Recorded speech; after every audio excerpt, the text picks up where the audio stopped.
Coming to you live from Navasota, Texas, this is Insight Out. And now here's your host, Assaad Mohanna. Hello and welcome to a brand new episode of Insight Out. I am Assaad Mohanna, and I'm glad you're joining us.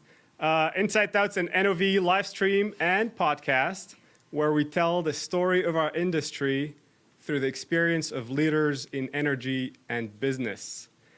On the show today, we got a very special guest, CEO of the Energy Workforce and Technology Council, Leslie Beyer.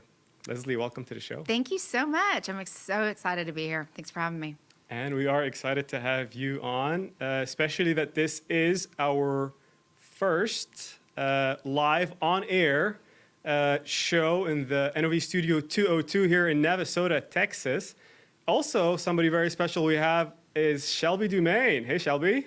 Hey, Assaad. I'm so excited to be here in the studio. I think it's going to be really great to show our audience the new look. And if you at home or at work are watching the show and you would like to get involved, you can do so by commenting any questions you have for Assaad or for Leslie throughout the show. And we're going to get to as many of those questions live on air as we can at the end. That is awesome. That is great. I'm excited about this. I know. And since it's live, I mean, we can make all the mistakes we want. Everybody's going to see it.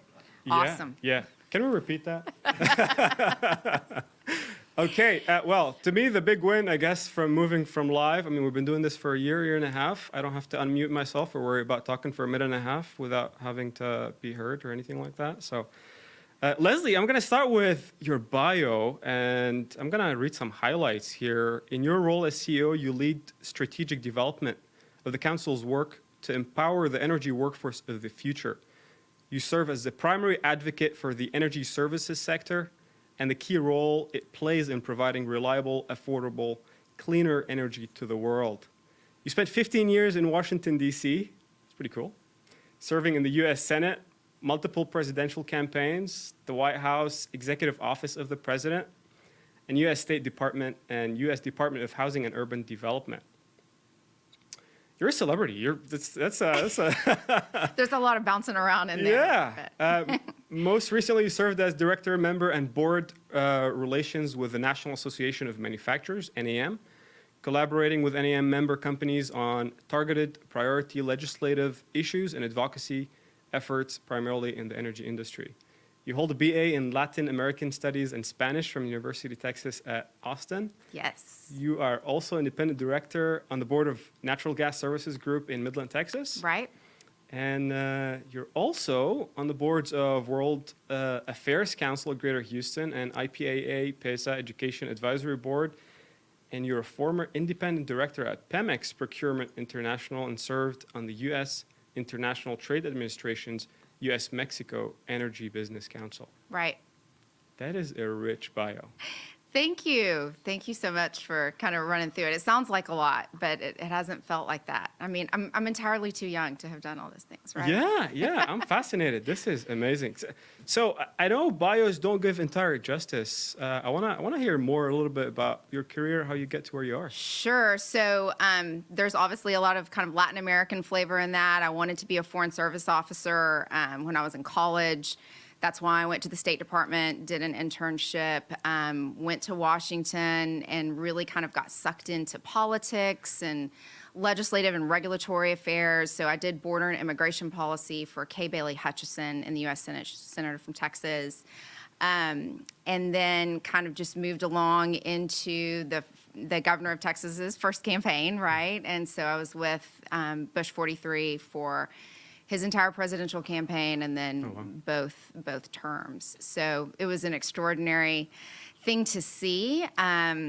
You know, my role there in the White House was more around public relations. I worked with the White House Press Corps and the Secret Service, the White House Military Office on everything that the president did outside of the White House. So, you know, what the visual image of was how that tied to the message of the day, whatever policy issues were going on.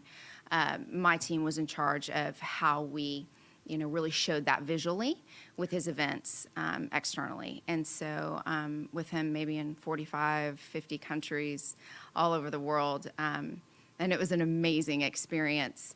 But, you peak professionally at 26, and then you got some challenges ahead, right? Yeah. But after that, administrations change. You have to kind of figure out Yeah. what's next. The currency is different in Washington than it is in other areas of the U.S. So we moved back to Texas, and that skill set, being able to do that, wasn't really relevant in the Houston market. So I had to find a job in public affairs. Kind of got started with that, and then got back into lobbying. And that took me to the National Association of Manufacturers, where I started working on energy policy about 10 years ago. And that was primarily, with E&P companies, kind of the large majors and the large independents, and, on all of their policy issues in Washington. And then through that experience, there were some of the energy services companies that came and said, hey, we like you here, but we have our own trade association. Would you run it for us? And that was PISA. So that, as an organization, PISA had been around for 85 years. And they hired me to develop more of a government affairs presence there, to be a stronger advocate for energy services companies. There was 85-year-old governance, which took a minute to kind of work through my first couple of years. But I had a board that supported me very much. And it was a great experience kind of walking through that and polishing up how you could build an organization, put a structure around it to be an effective advocate for such an important sector of the industry.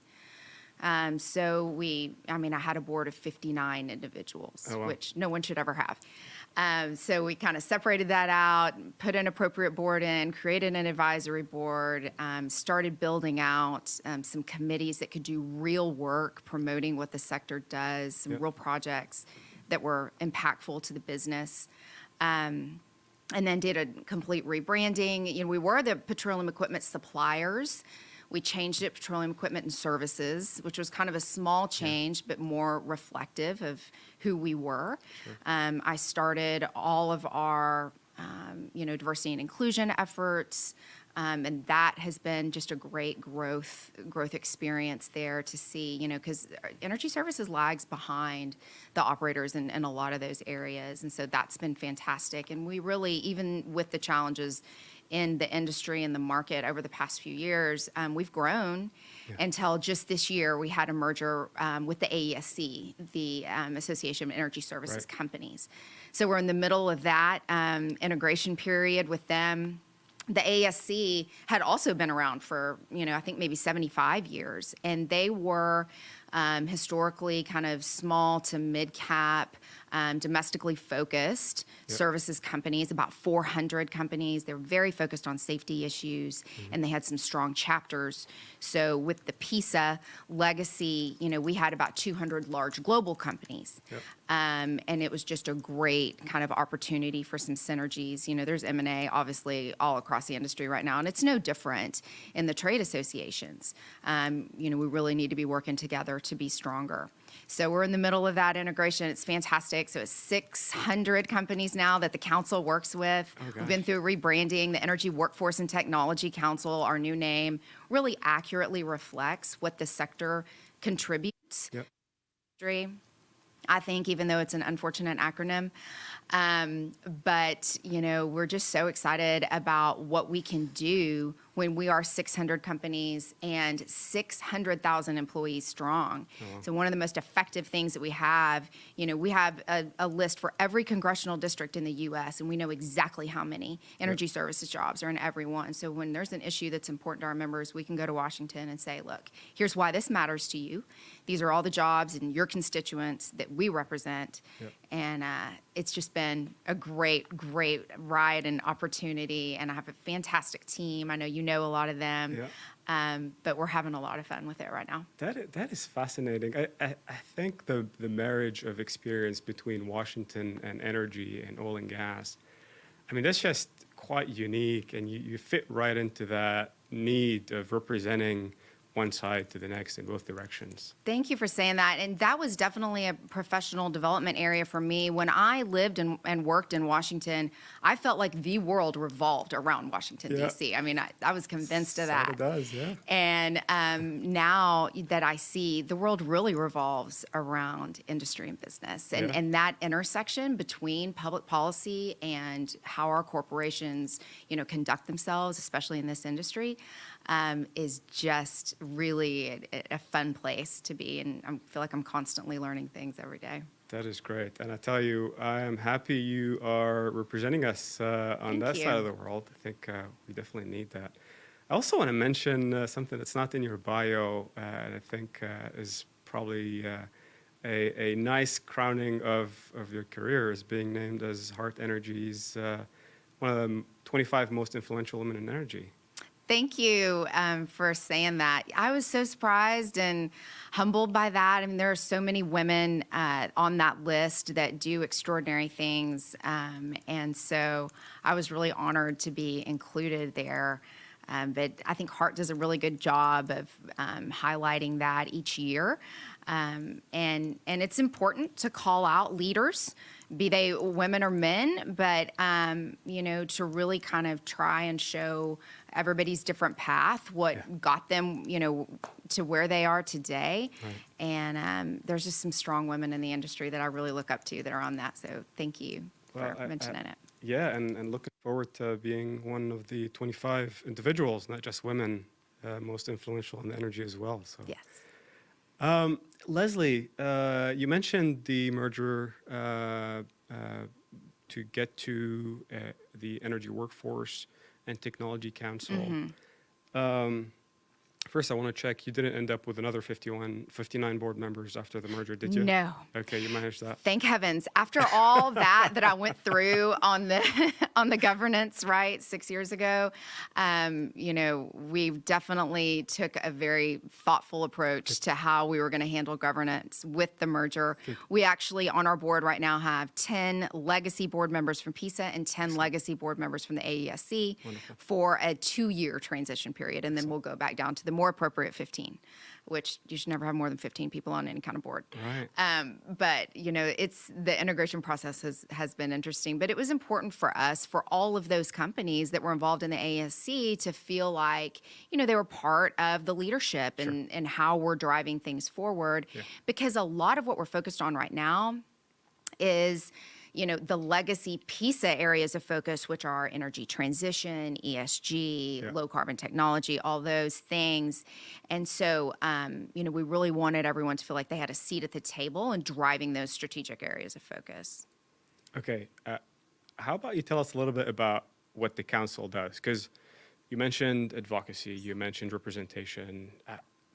What's your role? Right. It's more than just government affairs. And every industry trade association kind of has their different flavor, what they do well. Yep. But at the council, we talk about our 3 areas of focus: our train, elevate, network. That's our elevator, pitch. And the training piece is a ton of workforce development that we do for all of our member companies. So we have executive coaching programs, we have diversity and inclusion programs, ESG certification programs, and a ton of best practice sharing, so that our members who, especially in this kind of market where discretionary spend is limited, can use us to train and develop their people. And so that's a very important part of what we do, is best practice sharing and training. So that's the first kind of leg of that. Elevate is how we talk about government affairs. That's the advocacy piece. We focus all of our government affairs and lobbying efforts on issues that are specific to energy services. So we don't get out in front of issues maybe the API would attack. We try to manage things that are right in our sweet spot, and we don't try to touch every single thing. But the way that we represent our companies is we kind of work in the margins of, right now things are just so polarized in Washington, and it can feel overwhelming. But there are allies that we have in DC that the Okay. industry has. And then there are elected officials and members of the administration who can be educated on what it is that this industry provides. Okay. And that can be for a number of reasons. You know, an elected official who may be predisposed to be against oil and gas may have a lot of supply chain jobs in their district. And we take it upon ourselves to handle that education and talk about what our workforce does, how highly skilled they are, how so many of our companies are involved in development of technology across energy systems, and the relevance of oil and gas long term. Yeah. So we try and work in the margins in our government affairs approach and really focus on, people that can make changes for us in a legislative or regulatory sense that are winnable. And then the final thing is network, of train, elevate, and network. It's important to get out in front of your customers and, have some thought leadership in front of your peers, competitors, occasionally play around a golf, maybe shoot skeet on a place like this out in the country where there's cows outside, It's an important part of what we do in the industry. It's about personal relationships. And that's one of the things that I've loved about being involved in oil and gas. It's 10 years. That's it for me. And the personal relationships and the way that people invest in each other and the culture of their companies has impressed me. And I've seen the insides of some companies and some cool things. But I feel like it's one of the greatest assets we have. So those are the three things we focus on: train, elevate, network. I'll give you a quiz later. Yeah, I've actually written them down because I saw this coming. But I got to make an observation. I really enjoy the passion you have for what you do. Thank you. And all the exciting stuff that's going on. Leslie, the last year and a half must have been pretty busy. I mean, train, elevate, and network. That's real what people had on top of their list for the most part, just to get things going. Right. How is that? It was interesting. We had a strong infrastructure set with all of our committees before kind of the perfect storm of the downturn in the industry and then the onslaught of the pandemic and all of this, and everybody's remote and what do we do? Yeah. And fortunately, we were set with an infrastructure so that in those first days and months of the remote environment and trying to figure out how, we could keep our workers working, we had these ongoing best practices calls. So all of our health and safety leads from probably 70 of our companies were on the phone, once a week. Hey, here's how we're approaching this, and on with their HR people as well. How do you have people in man camps anymore? Yeah. Are you putting them in hotels? Are you separating them? Can you put two people in a hotel? How are you handling enclosed spaces and rigs? How do we maintain safety compliance? And so it was just, I think everyone had to turn on a dime and figure out how to operate in the new environment. And I'm very proud of how we were able to do that as well. We just immediately adapted to, being able to connect those companies so they could approach that together instead of separately, and when you can. And I think that's the whole thing. That's the whole value behind a trade association is there's a lot of things that you can achieve quicker when you're together, when you're speaking with one voice, when you're approaching it in one way, instead of just one company going it alone. And I'm so proud of how our companies did that. So we transitioned, like I said, all of our certification programs, all the training, everything transitioned online. Molly Detterman, our COO, really oversaw all of that. It's just so impressive. And so we kept cranking like everybody else did, So that's great. Yeah. That's amazing. That's well said. And if it's one big theme that's emerged in the last 15 months, it's been collaborate, work together, find different ways to evolve and increase adoption, and so that we progress and get to recovery, which sounds like exactly what you're doing.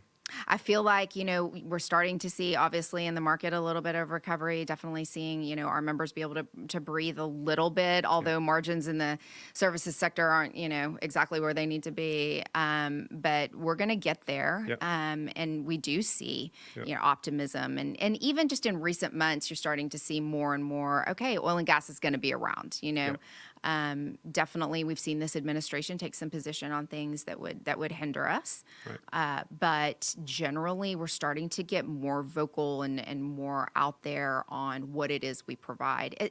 Getting to low carbon future, like that we have a role there. Yeah. So there are challenges, but there's definitely optimism for us. That's great. We like optimism, and we're on the same side of the thinking that things have been evolving in a way that probably is underserving our supply side, and it's just a matter of time before things start picking up. Which gets us to energy transition, or when you're talking to Leslie Beyer, it's energy in transition. Right? That's the podcast. That's right, yeah. And thank you for being a guest. Yes, I we're have getting been. ready to announce that. So. It's been a pleasure to be with you on the show. Leslie, you've been leading the energy transition conversation through your podcast, outside the podcast as well, I'm sure. How have you seen that conversation evolve? So we've really kind of been in that space, starting with the ESG conversation for a couple years now. Through the foresight of some of our members a couple years ago, we really started saying, okay, look, this is going to become relevant to us. Yep. You know, our customers are starting to talk about it. That means it's going to trickle down at some point. So we started an ESG committee focused on, you know, how we're going to train our members on what they report, Yep. what it's all about, what they're already doing that they could just be packaging differently, Right. which is, I think, the important thing about ESG. So we started that, you know, 3 or 4 years ago, and then that has evolved into this energy transition conversation, where, you know, a lot of people say, don't say that word. It has negative connotations, that it's a transition away from oil and gas. And we don't feel that way. You know, we feel like, call it what most people are calling it. That probably is going to work best. And talk about our role in it. Yep. So nobody outside of the, you know, the engineers and the highly skilled workforce in oil and gas really understands how to develop energy at scale. Yep. You know, the renewables are coming along, and that's great, and there's a role for them. There's a need for all kinds of energy, but our workforce is the one that's going to deliver that. That's right. And our members have been the ones that have been developing that technology for a very long time. Yep. And one of the things that I like to say, you know, much to the chagrin of maybe the E&P companies, but, you know, the operators, they will announce, you know, their carbon goals, and they'll say, all right, you know, here's what we're going to do. And then they turn right around and look at their suppliers and their service providers, and they're like, okay, now what are you going to develop to get me there? Yep. And how are you going to drive automation and emissions reduction and, you know, low carbon tech to make sure that that happens? And that's why the services sector has to be financially healthy to continue to develop in R&D.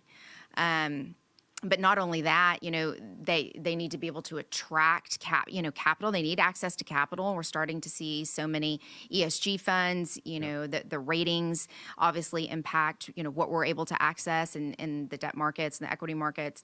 But we really need to be able to talk about why energy services is relevant to energy transition, and how we're going to get to a lower carbon future through the work that our companies do. The technology already exists. It's the oil and gas engineers that find the right purpose for it from how they've dealt with it in the oil and gas world and take it into the renewables space. And we've talked about that on your podcast, how it's a natural fit. We've been dealing with energy all along, whether it's erecting wind towers, or it's developing solar farms, or it's drilling geothermal wells, or going offshore in the harsh environments. It's all things that to a certain extent have been done in our space. That's right. So many of our companies have been involved in this for a while. Yep. It's just, you know, seeing that there is commercial viability, opportunity to diversify the business. Yep. That's what I see the companies that are really getting smart about this. You start to see them putting a little more polish on their words around sustainability and emissions reduction, and you start to see them look at, you know, adding some diversity into their product lines, because we do need all of the energy systems. And there is commercial opportunity for us there. So, I mean, the supply chain for a lot of the renewables is not dissimilar than the supply chain for oil and gas. And hydrocarbons are a critical part, a critical element to drive renewables. Yep. We're going to need petrochemicals and we're going to need natural gas for a very long time. And so it is a natural fit for all of the companies in our sector to be able to look at how they can diversify what they do already to touch everything and generate, that commercial opportunity and that profit that's so important. We are corporations. Like, that's why we exist. Yep. And we can do it in a sustainable way. We can do it in an increasingly lower emissions and reduced environmental footprint way. But we do have to make sure that we are profitable. That's right. And I have loved to see Clay talk about that. I think he's very articulate in that, That's right. in his earnings calls. And he's like, here's what we're doing. NOV is obviously, like you said, leading in offshore wind. But we are supposed to remain profitable. That's and right. we will continue to do that.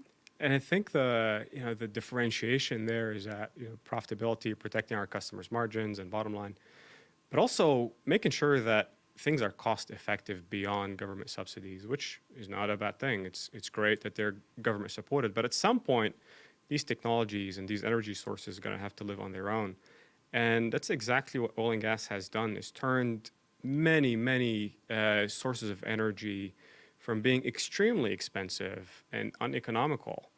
Shale, I mean, who would have thought shale could, we could still produce 11 million, 12 million barrels a day with 400, 500 rigs.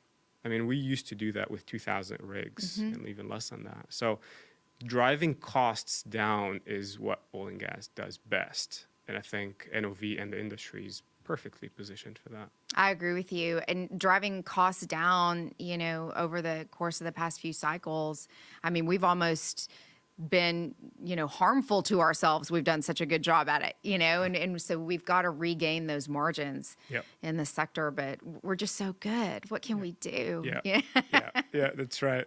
It hurts. It hurts. Leslie, for companies that, still toying with the idea of, okay, energy transition, I don't fit right into that. I'm a pure play directional driller, or I'm a frac company, or I don't have anything to do there. How do you think there are parallels? How do we associate these companies that feel isolated and not part of the conversation? I see that. I have, over the past few years, a couple of companies have been like, I'm not part of this. This leaves me behind.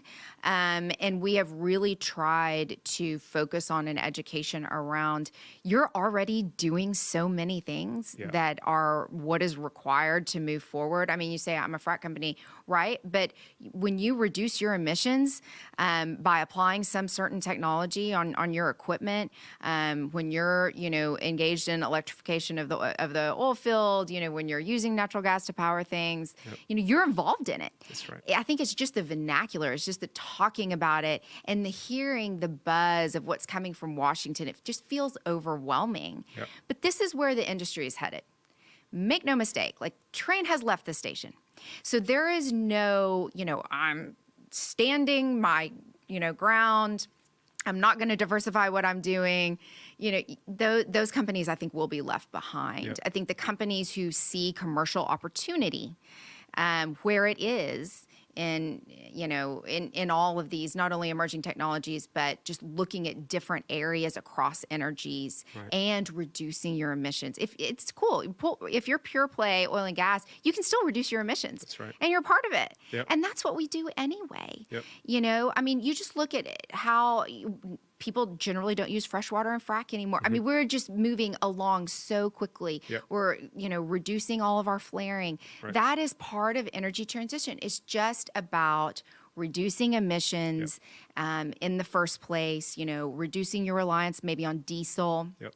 And then later, as we get better and better, moving into decarbonization and carbon capture and all that, and all the automation and the AI and the robotics, all of that we're developing, that drives all that too. I was going to ask about that for sure. So if you are, focused on those things, you're in the game. Yeah, so you're already there. Fuel efficient rigs, e-frac systems, technology that supports becoming more and more efficient on drilling wells, producing wells. I think that's all part of the energy transition as well. Absolutely. And I think the trick of it now is understanding what you have accomplished and how to articulate that That's right. to the various stakeholders, the investors, your shareholders, your employees, your board. Yeah. That's the concept of ESG, is articulating what you're doing in all those areas. Leslie, I would love to keep going with my questions, but I know that there are some others that Okay. would like to ask you some. Shelby, I think you have some questions. I do. So this first question, Naeem put a comment on LinkedIn that technology needs support.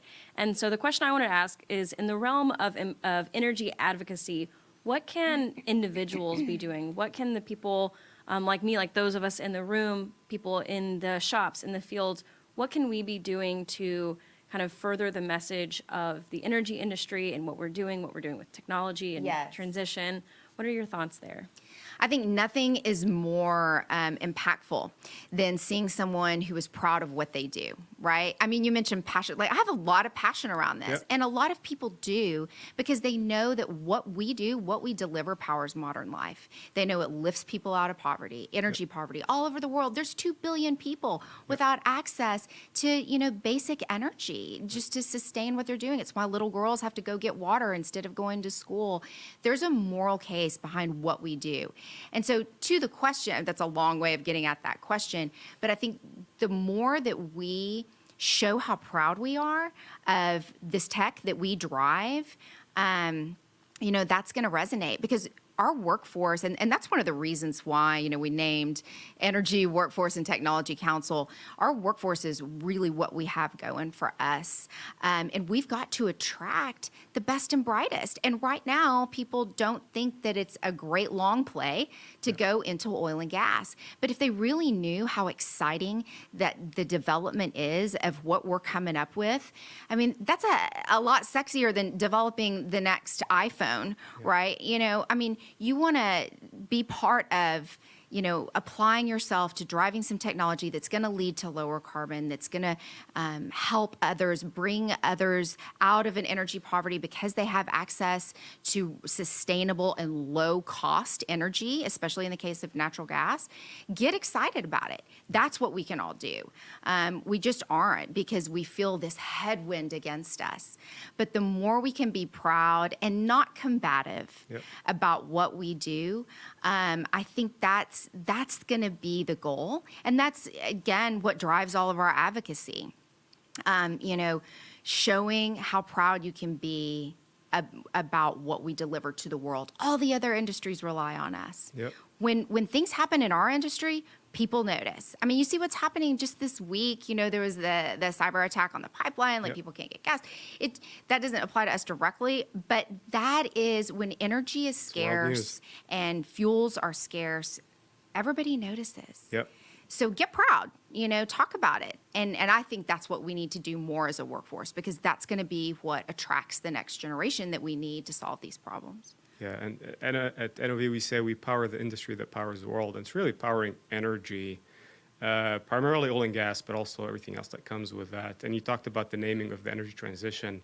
We also like to call that energy addition, just because it's really a matter of collaboration and diversity of energy sources, which, with the passion that we can bring and pride in what we have in terms of skill sets in oil and gas, I think makes up for a good mix. It is. And it is addition, because we do need all the sources, and energy transitions, plural, are regional specific. Everything's not going to work. Right. And there isn't, one answer for the entire world. And once you understand energy and the global commodity that is oil and gas, and how we drive energy and how it touches all parts of the world, you understand that it is, it's going to be a unique fit in a different mosaic and a different mix for every regional area. Yep. Countries have to choose to invest in the energy sources that they have most plentiful. You see that a lot, in Asia, you see it in Latin America. And so I think, as we take a recognition that it's a very American way to look at things. Like, we know the right answer for this. Yep. It's a global conversation. It's It different is. for everybody. Yeah, it's a different transition in the Middle East than it is in Europe, than it is in Asia, than it is in the US. Absolutely. Shelby, back to you. Do we have another time? Do I have time for another one or two? Yeah, we do. We have about 2 more questions we're going Okay. to try to get to before the clock runs out. And this one comes from Samuel on LinkedIn. And he's wondering, as a gas engineer, where does he fit into the energy diversification? As a gas engineer, I think diversification of, if we're talking about diversification across energy supply, natural gas is it's the key that's going to underpin everything else. So if you are a gas engineer, your skills are applicable across developing any of these technologies. And to that, I think there's a lot in the gas conversation that's part of. We were just talking about the transition being different for. Transition for some countries is going to be from oil to gas, and from towards LNG, which is a big conversation today. So when we talk about the transition, you don't need to be a wind expert. You can use your skill sets to find out how you can reduce carbon emissions in different spots around the world. I agree with that, and I think one of the most powerful arguments too about gas and being a gas engineer is the national security argument about the natural gas that we produce in the U.S. and how that changes geopolitics and how it positions the United States and how it displaces other regimes that may not only not developing as cleanly, but engaging in activities that we would not.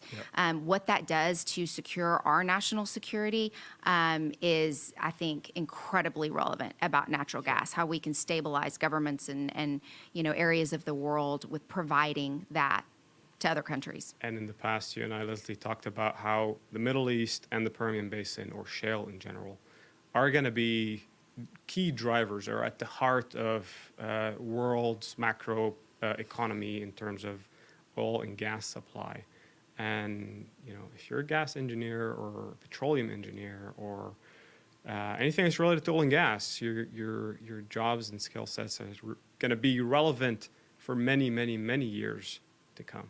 Absolutely. I mean, at the end of the day, oil and natural gas they're going to underpin the entire energy ecosystem. Yeah. They're going to be around for a long time, and our engineers are just leading the way. We need to make sure that we can rely on our companies. NOV does a great job of it, our trade associations, and our workforce to really drive that message to be proud of what we do. Yeah.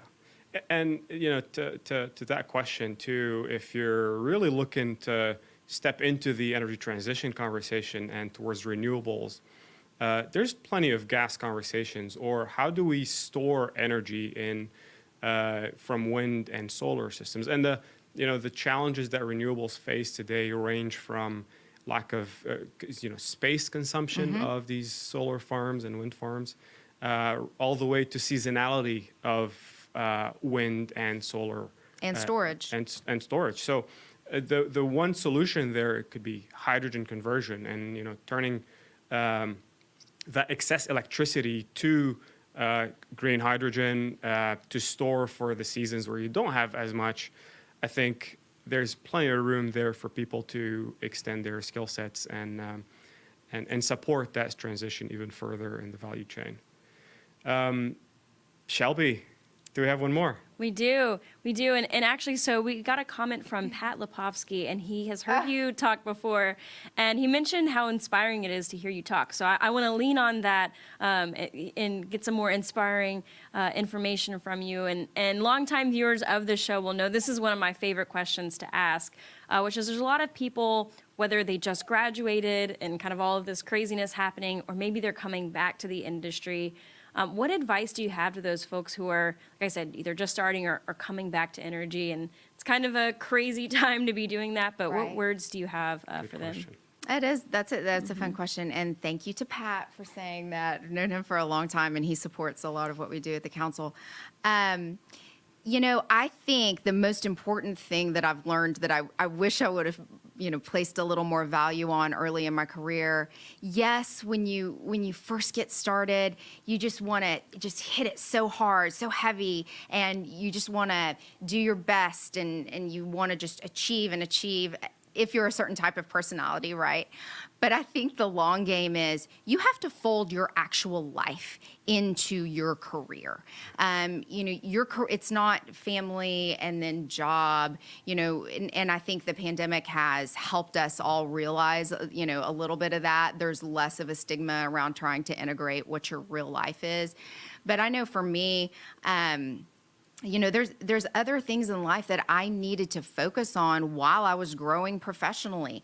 And I took jobs that at some point were beneath me, and I knew it, but I had to just get in the door. No job is forever. Yep. You can take a job and learn something, yep, and then move on. But I think one thing that has helped me is just to try to figure out how to blend my life into all of it, and to know no job is forever. Yep. But if you bounce around enough, not too much, yep, but enough, you will gain a lot of skills that can be applicable, as you develop professionally. If I hadn't bounced around so much, it's a not a straight arrow. It's right, not a ladder up.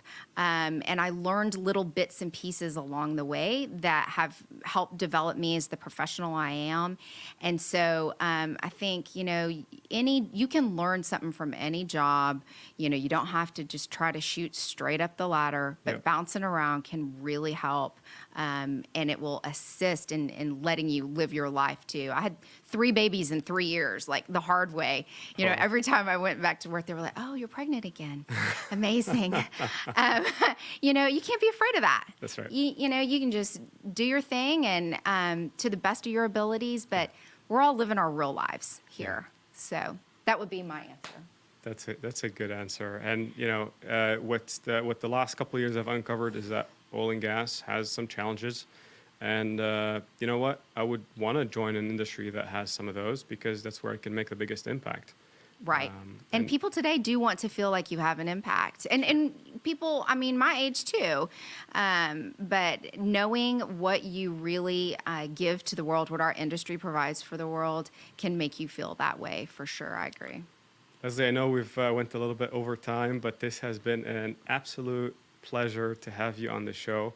I know our audience can get a bit more of our conversation on your show coming up next week. That's right. So the Energy and Transition podcast, thank you so much for being a guest. We're going to release your episode next Tuesday. Mm-hmm. So on your favorite podcast platform, it's the Energy and Transition podcast, supported by the council.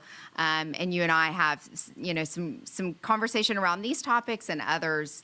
And so I just appreciate you coming on. And this conversation is what's driving the narrative right now. And so yep, the more we can talk about it, the better off we are. Well, I can finally check that off my bucket list. It's been great being with you on the show, and it's great to have you on the show. For our audience who wants to see this episode or listen to other episodes that we've had in the past, you can definitely go to your favorite podcast app and search Insight Out podcast, one word, Insight Out, and you can see the great content that we've always had on the show. Leslie, this has been an absolute pleasure.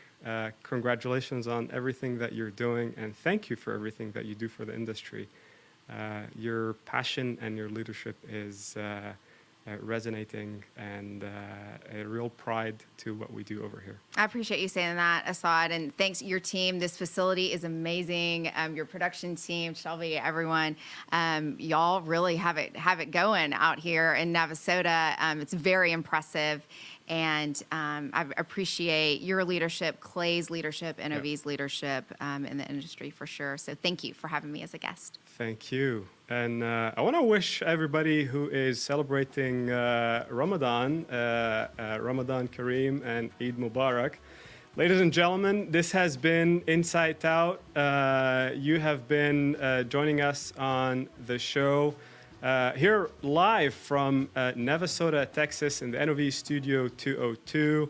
From everybody here in the studio, thank you to our audience for your engagement. Thank you, Shelby, Paul, and Wayhan on the production team.